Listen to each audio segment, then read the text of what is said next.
Hey guys, it's Skater Novus 91, and in this video, I'm gonna be talking about my overall day, um, some things to do with the daily fix, daily newsletter, and a bit more than that. So, I woke around 5 p.m., did my thing, hung out with my friend for a bit, and then after that, we were drinking a little bit, smoked a few cigarettes, and we're watching a lot of videos on defense and stuff like that to do with boxing and other stuff. It's not my major focus, but I kind of want to learn how to protect myself in certain situations. It's not that I like to do it that much. I actually like a peaceful understanding for things. But right now I walked all the way to my grandma's house, and now I'm just being peaceful. But something did happen, and kind of got me shocked, kind of sad. But I know one thing that someone might say is that they're afraid of endings, but I don't think there ever is a true ending to anything. The novelty isn't so true as it is seen. But right now, that's all I had to say for that part. But for my daily fix,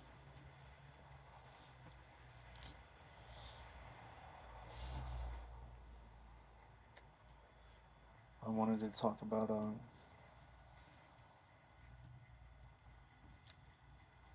ideas concerning hypergamy still. Kind of like my insight on it. It's that maybe there's a sort of, we limit ourselves to how we view like people that we're attracted to or people we love. There is some sort of limitations to it. Because if we're really aware of what we can do for a person, how much love we can bring in a certain, like, more truthful way, instead of just imagining the possibilities and fantasizing more of a real sense, right? You can actually make another person's life beneficial. Or if you just want to fool around and be a bad boy, not care about life, not care about situations and stuff. If you just want to be an alpha male that overcompensates for the stuff he doesn't have, or feels a bit of confidence out of nowhere for no purpose, makes friends out of no purpose, just people that he feels cool around. But there's a thing about truth. It's that truth isn't 100%. It's not full 360. It's not how you would think. Truth is subjective, objective. It's kind of hard to make sense out of it. But that's the thing. Sometimes our fantasies and fanatical senses, we think that we think we know the truth, but it doesn't mean that it's nullified to be false. But it's like some things are truthful in different ways, right? Just a different mindset or a different composure or different archetype or whatever. I want to consider it an archetype, but sort of like that. Oh no.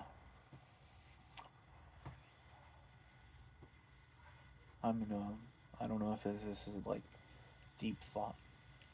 doesn't feel like deep thought because it doesn't really penetrate into my mind too well.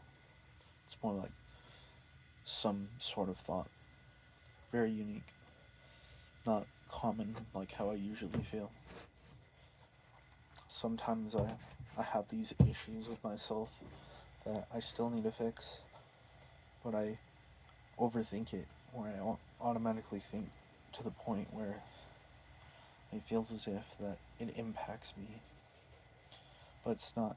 The thing is that it's not quite truthful. There's a different sort of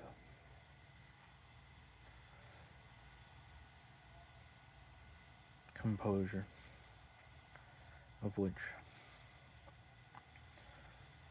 just the state of mind that I'm in is actually, it feels great. It feels like it's worth it. It feels like I'm actually able to think things through, but comes with its difficulties and problems. Sometimes when you're more truthful with yourself in a different way, it's like problems arise and then you have to figure out how to deal with these problems.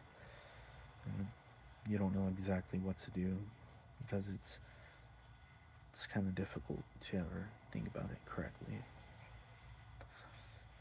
But what am I thinking right now? In this daily newsletter, I'll be talking about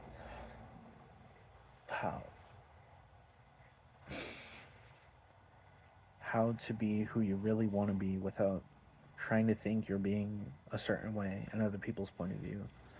It's like you have to listen to yourself intentionally and meditate a lot, meditate a lot, contemplate a lot, but not so much that you're overcompensating for what you don't have mental skill. And you don't have to do all these things, right? I'm just saying things that I found out for myself that make me feel good in a way. Make me feel as if I can fully integrate myself into a certain perspective. But when I'm in this kind of state of mind, I feel as if I can feel more than myself and be more within the environment, feel more around nature, at least a different type of nature that it's hard to describe.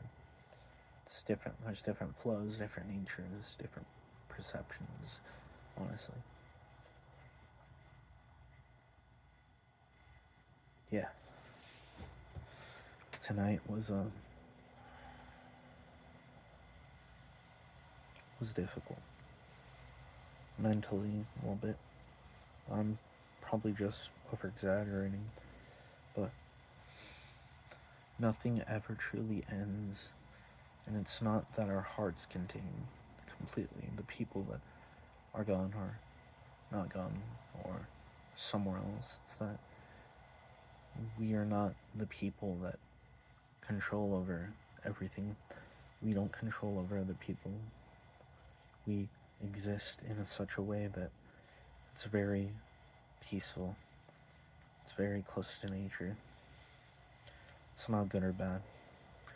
Also, obviously, there is no such thing really as enlightenment or endarkment and all that sort of jazz. But they're escalated so much, put on a pedestal, even though we Americans don't realize it. It's just so tough to deal with because we feel as if we're in that perspective. But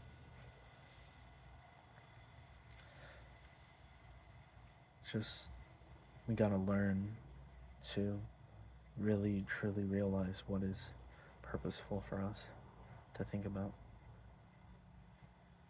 I might go off in a tangent and just talk about things that don't matter, but they do matter in a sense. All these cats around me are eating their cat food. I was feeding my cat today too. I love my cat, but sometimes I get irritated by my cat. I don't know why. And then I have to, like, sometimes I joke around, tease, but I don't like doing that, honestly, all the time. It's just, I'm not always in the correct state of mind. Sometimes I just feel as if that way, you know. But, what,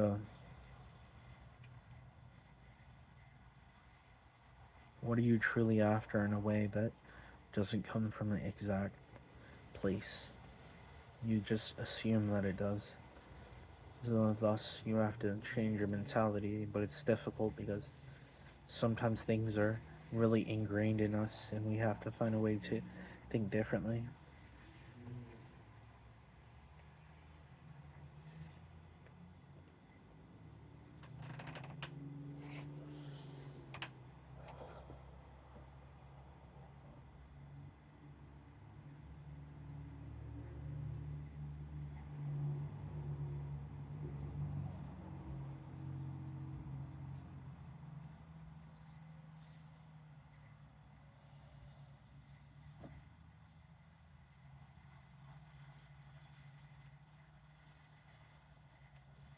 Listen to that silence there, that quietness.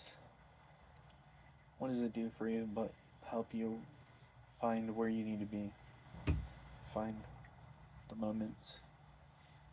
But even if there's no exact moment, you can find such things. It's already been 11 minutes. Let me continue this. Hey, my name's Andrew, and in this second part of my video, I'll be talking about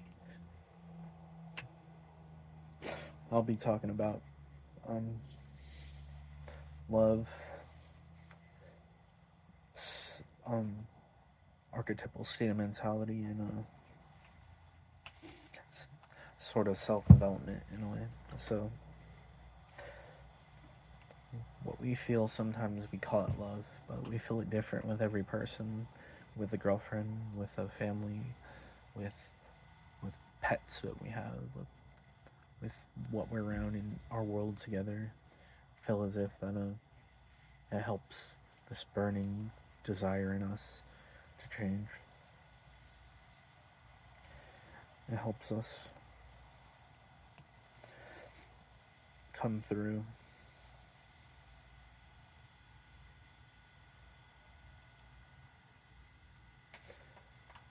And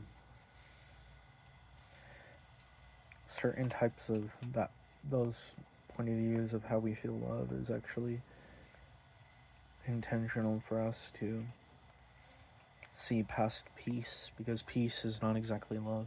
Love is beyond peace. And when we think about our peaceful state of mind, it's just our comfort zone. But when we're after peace in a country or a situation like that, we don't focus on what's exactly necessary for a country or a person or perspective, you know. Love is a very necessary thing that you should have. You shouldn't have, who knows if you shouldn't have too much or too little, but I'm not trying to be mystical by this. It's just that in how love works, it actually benefits you because it makes you feel as if you can work more in tune with yourself. But it's not the answer for everything, but it is an answer for some things. Now I'm going to say there are more powerful things in love, actually. There's lots of things that are more powerful than love that I can't really explain. Beyond probably even, I'm not going to say beyond the ideas of mystical teachers or anything, because mystical teachers do find answers for some things, but they never put it, ingrain it, or understand it together. They just assume they know what it is, just like how people assume the truth is this, but it's not. Stuck in hierarchies of mentality, dominance hierarchies that don't really exist, not even for animals or anything. So, or different types of structures that work probably for a different time period, but not this time period. because we still have issues, and we're actually contributing to a lot of the issues we have. We can't be forthright or kind of more entangled in the mess and try to think that it's not a mess, but we try to think that we can solve all the solutions for it, find issue, handle how we see the world, and try to find answers to what we're looking for. But that's what I have to say for love. You know, archetypal perspectives, character archetypal perspectives is, well, it's kind of like a different thing. It's, you assume that you're a certain identity or perspective, but there's certain more, as I said, videos or a long time ago character scenarios where you can determine your fate for yourself if you get kind of lost in your mind, and it's kind of hard to focus or be around, but then you can find where you were and then kind of grow from it, find exactly where to grow. But you have to pay a lot of attention. It's kind of different than, it's kind of like meditation, but it's being very clear with where you are, what you're doing. But other than that, there's I was gonna talk about something after this. Kind of lost track, so I'm gonna re-look through this video and see that's how it works. Sometimes there's no true ending to things, and things can't be complete as a video. Just like some painters or procrastinators that don't like to finish things because they don't feel as if they should be finished. And even if they're not finished, things are fall apart as years go by. Paper is torn, or is that considered finishing? Who finishes the painting after? It's like that. It's like,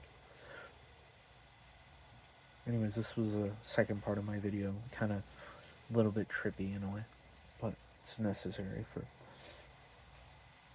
insight. I like doing this. It feels like an intentional amount of time that I used very usefully. Need to work on how I talk more, but sometimes all I have is myself, really. But that's a lie. I have a lot of people that are around me. I just don't exactly know how to communicate that well. I work on it here and there. But as the years go on, I am getting more and more useful out of what I'm saying. But I'm not trying to be useful for anyone, absolutely. But I have to say, when I was 20, 21, 22, 23, I was really not very good at what I was saying. Very not great. I just said bullshit that didn't make any sense, and suddenly got people's appraisal for it. I didn't get much appraisal, but sometimes I did get a lot of views for some things that I did. And even if this video doesn't get the amount of views that it's necessarily has, I'm able to really focus on what I should do in moments. How to speak to people, and it's not about winning people over. It's about talking real. This is not like a contest, really. Not a competition. I'm not trying to compete with anyone or contest with anyone. I'm not trying to show off and act like I'm greater than everyone else, but no matter what we do, we are a little bit like that. You're a little bit trying to protect our own self-image or trying to show off. But that's not my goal for what I want to do. I have a lot of goals that I want. Anyways, for this lengthened video, oh yeah, there we go, self-development. So we feel as if that self-development is totally the answer, but it's not always the answer for everything. As I said before, there's character scenarios and different styles of development and self-development and stuff that don't really get to the point and put you more in a kind of like this merit, sort of like a meritocracy that doesn't really work, and it makes you feel like less of others or more than others, and that's sort of doesn't work, because it's like a mentality, a very superstitious mentality, and it's greater to be aware of how structures work, but not let the structures control you, not let all this stuff in the world control you. So, anyways, that's all I gotta say for now. So, see ya.